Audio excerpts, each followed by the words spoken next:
के लोग ये पूछते हैं कि 70 साल में कांग्रेस ने क्या किया। एक ही उदाहरण मैं आपको देता हूं कि 70 साल में जब देश की आज़ादी जब हिंदुस्तान के लोग मांग रहे थे तो गांधी जी के तन पे कपड़ा नहीं था, एक लुंगी थी। आज मोदी जी 3 लाख की जैकेट पहनते हैं, 70 साल का ये फर्क है। भगवान करे, हम तो भगवान से दुआ मांगेंगे, इनके श्री राम से, इनके क्या, हमारे श्री राम है। हम तो श्री राम से प्रार्थना करते हैं कि भगवान आपके अयोध्या में विराजने के बाद इस जनता को, देश की जनता को इतनी सद्बुद्धि मिले कि ऐसे गद्दार लोगों को निकाल के बाहर फेंके। अमूमन ये देखा गया है कि लोग ये पूछते हैं कि 70 साल में कांग्रेस ने क्या किया। एक ही उदाहरण मैं आपको देता हूं कि 70 साल में जब देश की आज़ादी जब हिंदुस्तान के लोग मांग रहे थे तो गांधी जी के तन पे कपड़ा नहीं था, एक लुंगी थी। आज मोदी जी 3 लाख की जैकेट पहनते हैं, 70 साल का ये फर्क है। दूसरा, 70 साल की जब हम 47 से पहले की बात करते हैं, देश की आज़ादी की, उस समय आरएसएस का जो संगठन था, जो एक ग्रुप था, जो मैं सब स्पष्ट शब्दों में कहता हूं कि आतंकवादी ग्रुप था देश का। आप उसको दलाल भी कह सकते हो, जो देश के दलाल थे। उन्होंने जब देश की आज़ादी मांगी तो हिंदुस्तान देश की आज़ादी मांग रहा था और वो लोग देश की आज़ादी के खिलाफ थे कि देश आज़ाद नहीं होना चाहिए। एक बात। दूसरी बात, देश की आज़ादी के बाद जिस परिकल्पना ने को लेकर ये आरएसएस के लोग हिंदुस्तान चाहते थे, हिंदुस्तान ये तो चाहते ही नहीं थे, लेकिन अपनी एक इनकी परिकल्पना थी।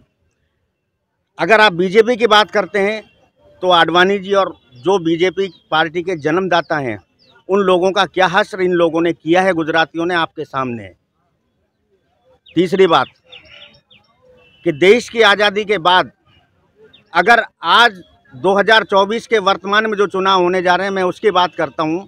जिस परिकल्पना को लेकर 1947 से पहले जिस स्थिति में देश को ये लोग देखना चाहते थे आरएसएस वाले, 2024 के बाद आपको 2025 में अगर बीजेपी जीतती है 24 का इलेक्शन, तो वो देश भारत आपको नजर आएगा। आप अपने आप को संभालिएगा। देश और रहा संविधान की बात, जिसकी सब लोग करते हैं और आप भी जानते हो, हम भी पढ़े लिखे हैं, आप भी सब पढ़े प्रबुद्ध जन हैं। अगर संविधान 2024 में अगर बीजेपी जीतती है तो ये पूरी तरह ये ढांचा कोलैप्स हो जाएगा। इसका कोई अस्तित्व नहीं रहेगा। कोई ना रिजर्वेशन की बात करेगा, ना और कुछ।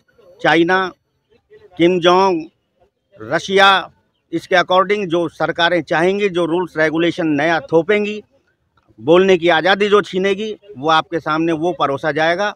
और वही एक उसको लेके ये लोग आगे बढ़ रहे हैं। भगवान करे, हम तो भगवान से दुआ मांगेंगे, इनके श्री राम से, इनके क्या, हमारे श्री राम है।